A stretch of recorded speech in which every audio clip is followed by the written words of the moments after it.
everyone. Today I'm making a Dominican dish for my husband who hasn't been feeling well lately. But this video is not a cooking video. Lately I've been hearing a whole lot of negativity when it comes to marriage, so I thought of making a video regarding a little bit of motivation for those who are struggling in marriage, because I have been there too. I'm not a professional, so I'm not a psychologist, I'm not a coach.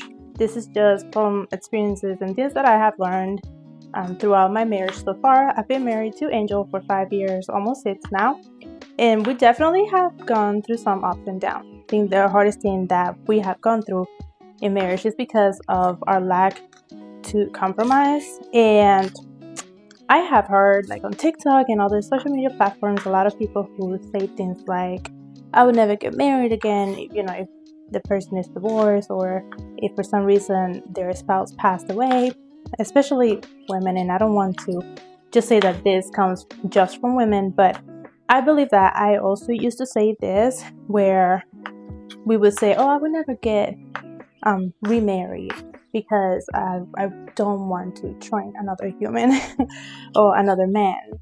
And it's crazy for me to think that we as women, at least this complaint comes from women a whole lot more than men for obvious reasons, but we say things like that, like training. And honestly, with my husband, I have learned that it is crazy to think that way. My mother and my husband's mother have been divorced multiple times, and they are currently both married and to their new husbands.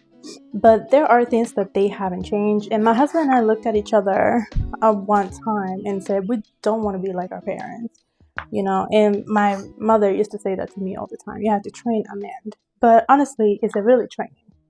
I think that when you change that mentality and you stop thinking about marriage as training someone or your spouse as someone who needs to be trained, things change. Because my husband, and if we go with that sense, my husband has trained me as well. He has taught me the things he doesn't like, or things that he likes, or how he would prefer things to be done. And I have done the same for him. But I have never said to anyone, I don't think I've ever said to anyone, my husband, I had to train him, to be this way or something like it. However, together we have learned that when we compromise and when we learn from each other, when we listen to each other, why do we want things done this way, or why do you need things done this way? It opens a different door to marriage, and you find things easier to handle or easier to deal with together because you're not constantly going against each other.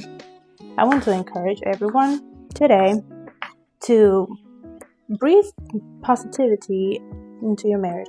Always seek counsel from professionals as well, because I am not a professional, like I was mentioning at the beginning, but I believe that marriage is worth it. I think that this new generation of, I prefer to be by myself mentality has ruined what marriage really is. And at the first sign of struggle, we want to bounce. We want to leave. If that's how you want to do things, that's fine. But I believe marriage is worth it. And I believe being with someone who you really love, who is your best friend, who you share your secrets with. I wouldn't trade my relationship with my husband for anything or anyone. So I do want to encourage you guys to breathe positivity into your marriage. I know it is hard, it is very difficult, but think as your spouse as your partner. He is not against you, she is not against you. You guys are not working to be against each other. And that will totally change how you see marriage. Listen to each other, communicate. Communicating is very important in any relationship, but not only communicating, but also listening. Find a middle ground.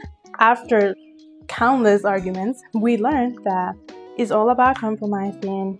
It's not about, I want things to be done my way and my way only. I'm very demanding. I am very high maintenance, and I recognize those things. And I don't think those are bad characteristics to have, as long as I am willing and open to listen to my husband's critiques and demands, or more than demands, opinions, because he is also part of this marriage. My husband is not my child. My husband is not my kid. I am not raising him. he has already been raised. This is your inspiration for this week should be to breathe positivity into your marriage, to look at your spouse not as a child, because he's not your child, but to look at him as your partner. It will change the whole dynamic of your marriage. I wanted to make this video to share a little bit of what I have learned in my marriage, and I will definitely be doing more of these as well. Thank you so much for watching, and I'll see you guys in the next video.